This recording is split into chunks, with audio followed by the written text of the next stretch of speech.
Hello and welcome to another edition of the Brian A. Joyce Report.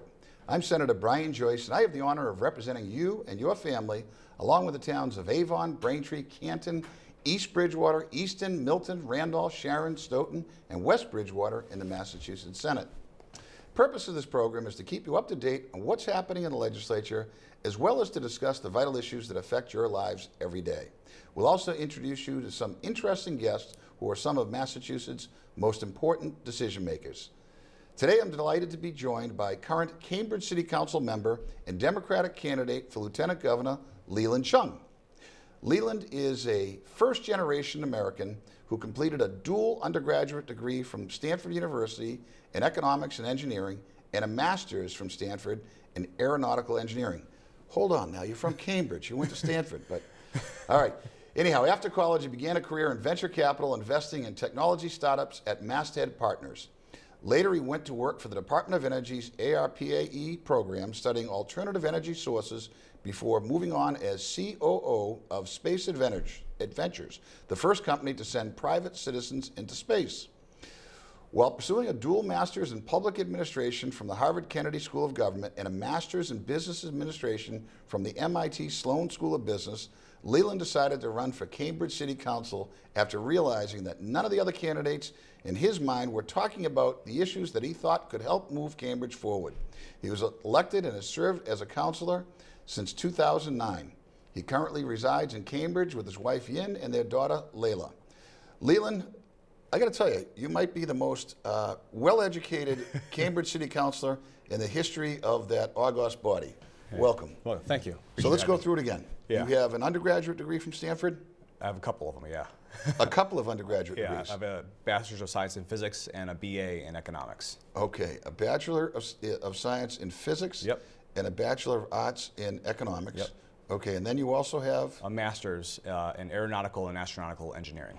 From? Stanford as Stanford, well. so Yeah. 3 degrees from Stanford. Yep. You couldn't get into Boston College, is that what happened? All right, and then from there you got a Master's in Public Administration from the Kennedy School of Government at Harvard? Yep. And then also a? MBA from MIT. From the Sloan School at MIT. Yeah. So, and you did all this, and you look like you're about, I don't know, you should probably still get ID'd when you go out to get a drink. My gosh, you're a bright, ambitious young guy. Thank you. Thank you. So, you've served on the Cambridge City Council. Yep. Fun fact, my great-grandfather was a Cambridge City Councilor. Really? In the 1890s, 1896. And I found that out about 1996, and 100 years, I think, after he was sworn in, I was sworn into as a state representative, and I looked up his picture. They have a thing called the Bird Book. Yeah.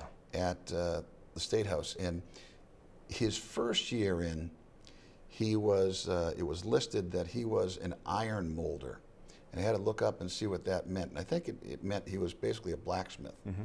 And it said educated in public schools, which meant he didn't have the benefit of the 6 degrees that you have, but a number of the Yankees with whom he served did. And his penmanship was like, you know, chicken scratch. So then I fast forwarded to maybe 1906 or so, when he had been in the city council for a while, and now he was described as in real estate and insurance. And his penmanship looked like John Hancock's. So politics for many immigrant families was a way up. For you, you've already, you know, with your degree of education, seems like you could have done just about anything. Yeah. Why public service? Oh, my parents were also immigrants, and my father actually immigrated to Massachusetts in 1969. And he was living in Harvard Square. He was putting himself through school at Boston University, back when you could still put yourself through school. And he couldn't get into Boston College either. Yeah, Okay. I'm sorry about that one. And just walking through the square each day, you know, the activism he saw on the streets at the end of the 60s inspired him to inspire his children, me and my sister, to have the same appreciation he felt for the freedom and the opportunity that America offers.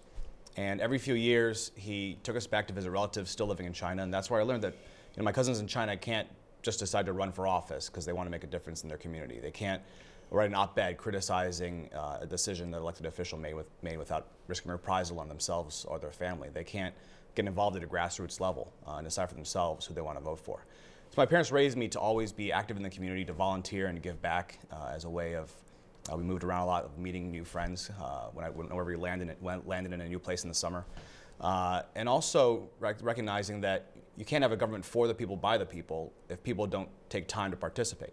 And our system is predicated on democracy only works if people take time to get involved and make their voices heard, and either whether that be volunteering in your community or running for office or just advocating on an issue. So let's go back to the beginning. So 1969, your father came here as a student at Boston University. Yeah. What was he studying? He wound up getting a degree in psychology, but then years later did that undergrad and then grad school, and then wound up in computer science somehow from that. Okay, and your mom? My mother immigrated from Canada. They met actually on a trip to Paris. My father was studying abroad. My mother was over there with my father's sister, who was at McGill, and my father's sister said, "Oh, my brother's studying here. Why don't you guys hang out for a bit?" And that's what led to me. And when did that lead to you? I was born in 1978. 1978, Yeah. and you had your sister is older or younger? Younger, 5 years younger than me. And there's just the two of you. Yeah, All right, and you're married now, and you have a child. How old? 11 months. 11 months. All right, and you live in Cambridge. Mm-hmm. So, talk a little bit about your upbringing. You grew up in? I've literally lived in Chicago, Florida, Seattle, Atlanta, San Francisco, DC, Florida. I think I'm missing one, but all around pretty much the entire country. As my parents and father were looking to create opportunity for themselves and provide for their children. So moved around a lot, went to a lot of different schools, and got to see a lot of different parts of the country growing up. And then landed in Cambridge when?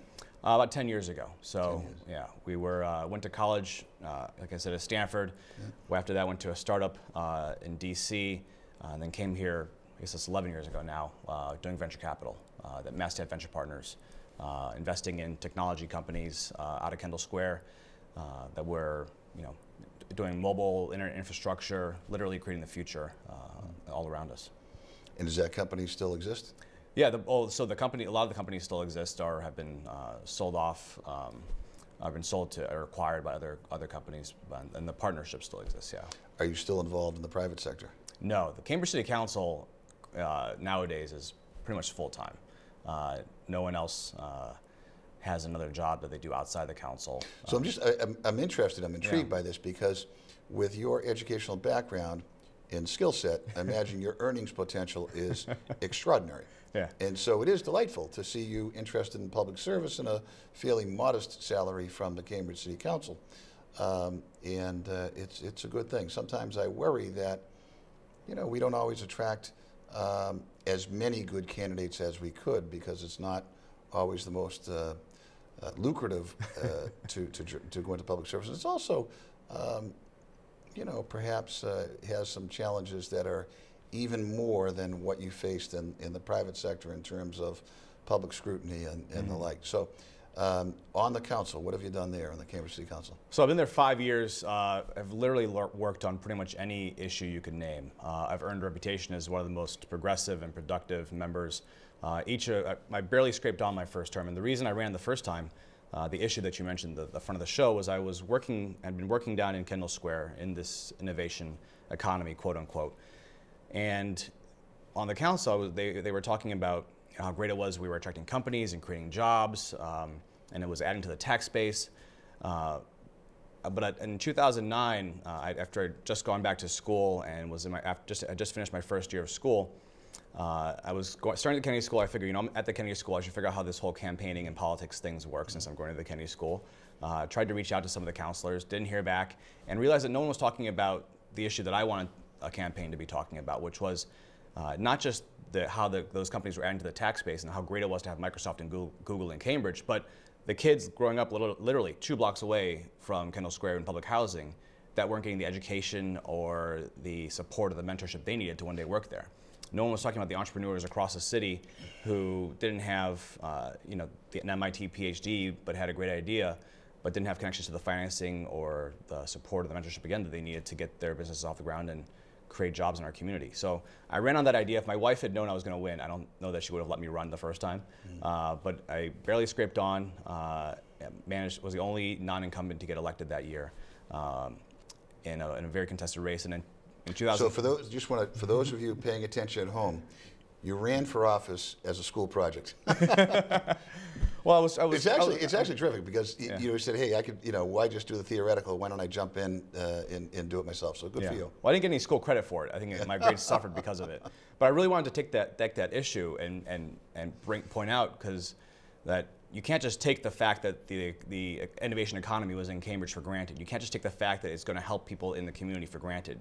Because unless we put in place systems and make decisions to make that happen, it's not just naturally going to happen. So you described yourself as perhaps among the most progressive of the Cambridge City Council. Yeah. Now, that would, for most of Massachusetts, for most of America, mean, pretty far left. Fair to say?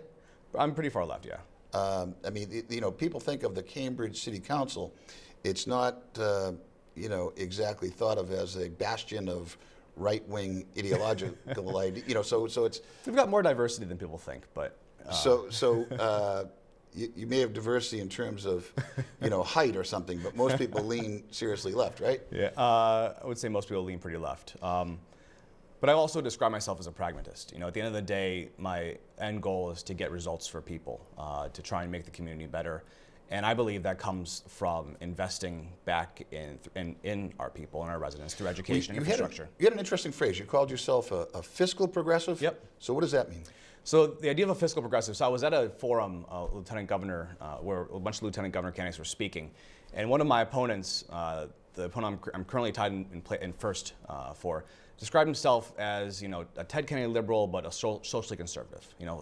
Lots of people are fiscally conservative, and lots of people have heard the term socially liberal, fiscally conservative. And I said to myself, those are the exact same words that Karen Polito and Charlie Baker are using to describe their candidacy. And if Democrats are using the same words that the Republicans are using, there's something wrong with the picture. We're not being articulate about our message. And so I came up with this idea of fiscal progressive, and was able to buy the domain name fiscalprogressive.com. And basically the idea is, 40 years ago, people think that Cambridge is this liberal bastion, and that they know that we spend a lot on social services, and they think we're successful because Harvard and MIT are there. The reality is, 40 years ago, we were a struggling city. We were on the verge of not being able to pay, the employees of the city. We had employment. Manufacturers were fleeing the city. It was large unemployment. There were parts of the city you wouldn't want to go into at night. But decisions were made over the course of the past few decades to invest in people and invest in infrastructure, and sometimes in partnership with our universities, sometimes in partnership with private companies, but always with the goal of investing in our residents.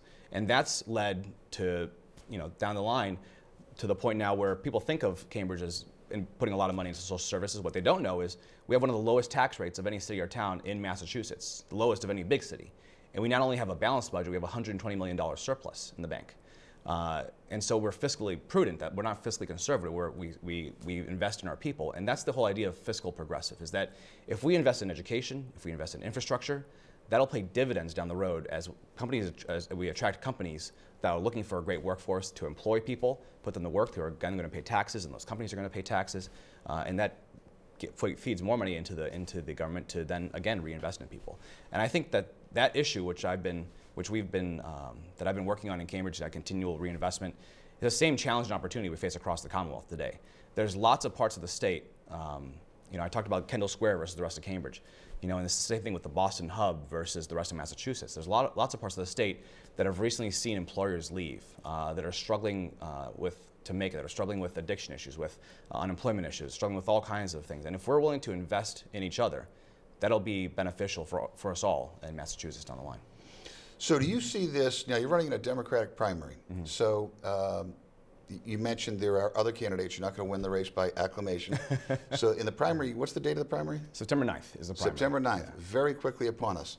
And you're expecting a fairly low turnout. Yeah.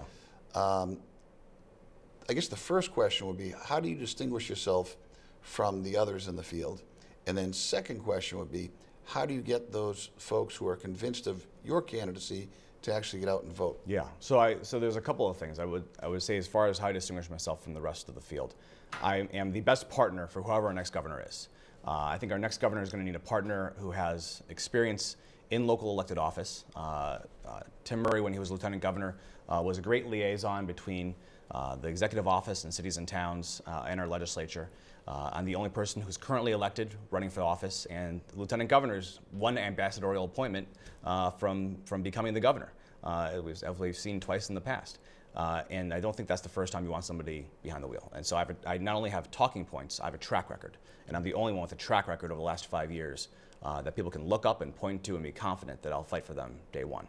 The second thing is I'm the only person with that private sector experience in the technology sector that all of the gubernatorial candidates are talking about trying to expand. And so I'm able to go in and talk to CEOs, and I've done this in Cambridge, and have that business understanding that can convince them that why it's beneficial for them to reinvest in the community. And then thirdly, I think I'm the only person in this race who's actually worked with the governor. 3 years ago, he appointed me to the board of our state's economic development agency. I'm the only person who's actually done that work that all the gubernatorial candidates are talking about trying to continue, investing in places of people across the Commonwealth. From the High Performance Green Computing Center in Holyoke to the innovation centers in Lowell, to thinking about what we need to be doing in New Bedford, to the mass broadband initiative in Open Cape, bringing high-speed fiber internet to parts of the state that previously had only access to dial-up. So I'm ready to continue that work day one. So I think the main difference between me and all my other candidates, I'm the only person with experience in either the public sector or the private sector, or working on the things that everyone agrees is a priority moving forward. So I'm the best partner to help continue that forward with whoever the next governor is. I'd also say that my fundamental philosophy, I live close to Beacon Hill. It's easy for me to get there. I don't want to be commuting into Beacon Hill. If I need to have a meeting, I can do that in the morning or late at night or in the afternoon. It's not a challenge. I want to be commuting outwards. I want to go and set up branches of the executive office that I'll go and sit in myself in the corners of the Commonwealth and our metro areas, so that I'm not just representing people on Beacon Hill, but I'm actually bringing Beacon Hill to the people. So, and then as far as, after watching this show, please go out there and vote. So that was the second question. So you distinguish yourself by virtue of your holding elected office, by your private sector experience, in some of your ideas. Now, how do you get those people that you convince to get out and vote on September what? Yeah, September 9th is the election, the primary, September 9th. And we're convincing them we have a great grassroots team. People can go to lelandcheung.com, LELANDCHEUNG, I know it's just a tricky spelling, to learn more, to volunteer, and join the grassroots team. We're also, we're knocking on doors, we're doing phone calls, we're sending out literature to remind people. But I think a lot of the get out the vote effort is being driven by the gubernatorial races. And frankly, it's been amazing that there hasn't been more press coverage of pretty much the election at all this cycle. It's been really... There's a certain, there's always a certain bit of voter apathy, I think, in the summertime. And, as we film this show, we're in the dog days of August. But there's also a little bit of election fatigue. Oh, yeah. There have been an inordinate amount of elections in the last several years, and I think people are a little bit burnt out. So it creates even more of a challenge for you, where you down ballot a little bit from the governor's contest, and there's such kind of a lack of public awareness right now of the races. It really does seem to present a challenge for you to break through. Yeah, no, it's absolutely a challenge, and the press has been not covering it. And the primary date was moved up, convention date was moved back, which compressed the entire cycle, which is making it difficult. So now students aren't even getting back to school before the deadline to register to vote. So that that's effectively... Oh, that hurts you, right? Well, I think my demographic, the people that tend to vote for me are pragmatic people that want to see investment back into their communities.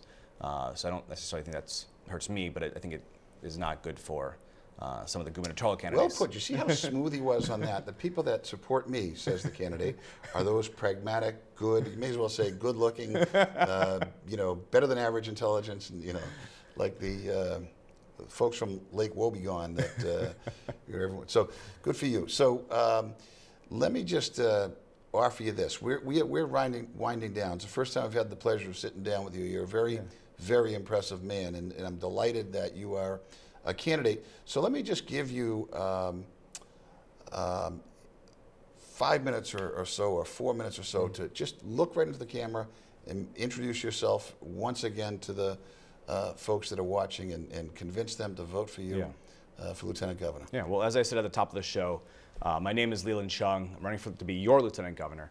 And I'm the only person in this race with a real plan to invest in you and your community, and the experience necessary to actually get results for you day one. My platform is based on the idea that if we invest in each other, we all benefit. And I'll give you one quick story to try and illustrate that point. So I mentioned earlier in the show that I've been on the board of our state's economic development agency. So I have got the experience in elected office, in the private sector, and working at the state level, investing in communities. And the projects I talked about earlier, mass broadband, what really made this all come together for me, when we lit up that network, we were with Governor Patrick. It wasn't your typical ribbon cutting with the big scissors. He literally flicked a switch. And all of a sudden, we were on a video conference with kids our kids in Otis, that were at the school, some kids in South America, and researchers at NASA. Literally impossible the day before. And as you saw the kids just like try to use their Spanish to communicate with people halfway around the world, and this whole new world was open to them, you realize it's fundamentally an issue of equity. And it's the same issue of equity that led me to run for the Cambridge City Council in the first place, because regardless if you're a kid in public school in Otis or a kid in public housing in Cambridge, if you can't go home at night and access Google or Wikipedia to do your homework, you can't compete with your classmates, let alone with kids halfway around the world. And this has never been truer to me than it has been with an 11-month-old daughter.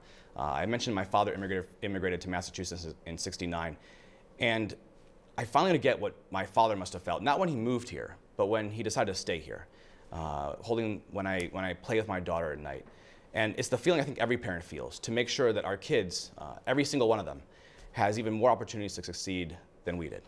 That's why I'm running for Lieutenant Governor. I want to make sure that we are creating opportunity, that we're creating not just minimum wage jobs, pathways to careers, that we're creating, investing in infrastructure and investing in communities so that we can help people not just tomorrow and not just a year from now, but decades from now. And that's the vision and expertise and what I'm trying to bring to the office. Well, that's impressive. As I said, I've never had the pleasure of sitting and speaking with you before, and you're relatively new to the statewide scene, and you're coming on like a meteor. You're an impressive, bright guy, an articulate guy. And perhaps the greatest challenge facing you now will be, over the next few weeks, continuing to balance this young family. You have an 11-month-old daughter. Yep. You must have a pretty terrific wife who's probably carrying the more than her fair share of the family burden right now. How's that going? The campaign has definitely put a lot of stress on the family, and my wife and I talked it over for a long time before I decided to jump in. And you mentioned, why I'm in politics. I serve at the will and pleasure of the people. I also serve at the will and pleasure of my wife. Yeah. And at some point, she's going to say, "It's time for you to find a job that lets you be home at 7 o'clock at night." So I'm not running for lieutenant governor. I think you just captured a lot of women's votes with that. I'm waiting for making. So I'm trying to make the most of the time that I have in public service before she tells me my time is up, and it's time to be able to be more around, not traveling and focusing. Are you having fun when you're out campaigning? I love it. I love talking to people from across the state and hearing what their issues are and listening to them and thinking of new ideas and how we can try and solve them, and just makes me more energized to actually be elected as your lieutenant governor to get to work on solving them. Because I'm not running because I want to just be in elected office. Cambridge City Council is a great place to serve, as your grandfather knew. And I'm not running because I see this as a stepping stone. Like I said, my wife can pull the plug in any time. I'm running because I think lieutenant governor is one of the most underrated jobs, constitutional offices in the state. And the governor has to worry about a million things, from potholes on the turnpike to fixing deficiencies in agencies. The lieutenant governor has the freedom to focus on issues of long-term importance. And that's what's so exciting to me. I've been entrepreneurial my entire career, and the idea of having a budget, a staff, a platform, and being able to go out and do the grassroots work within our cities and communities and within the administration to build that support for issues that will really make the Commonwealth a better place to live and make sure that anyone who's dreaming of a better life can find it right here in Massachusetts. I think that's something worth fighting for, and that's why I'm in this race. All right, well, that's all the time we have, and let me just say thank you to Leland Cheung for taking the time Thank you. out of your busy schedule to join me here today to introduce some folks to your candidacy as we get closer to September what? September 9th. September 9th. I want 9/9. to keep, yeah. 9, easy to there you remember, go. 9/9. You know, I hope people do get out and vote on September 9th. You have both Democratic and Republican primaries. You have contested races for governor on both sides. Clearly a contested race for lieutenant governor on the Democratic side, and you also have a number of other races, attorney general among them. So I hope folks do go out and take the opportunity to vote on Tuesday, September 9th. As always, if you have any questions or comments, I can be reached at brian.a.joyce@masenate.gov or at 617-722-1643. You can also find me on Facebook. Follow me on Twitter at Brian A. Joyce. Thank you, and hopefully you'll all get out and vote on September 9th. Yep. Thank you so much. You're welcome. I appreciate it.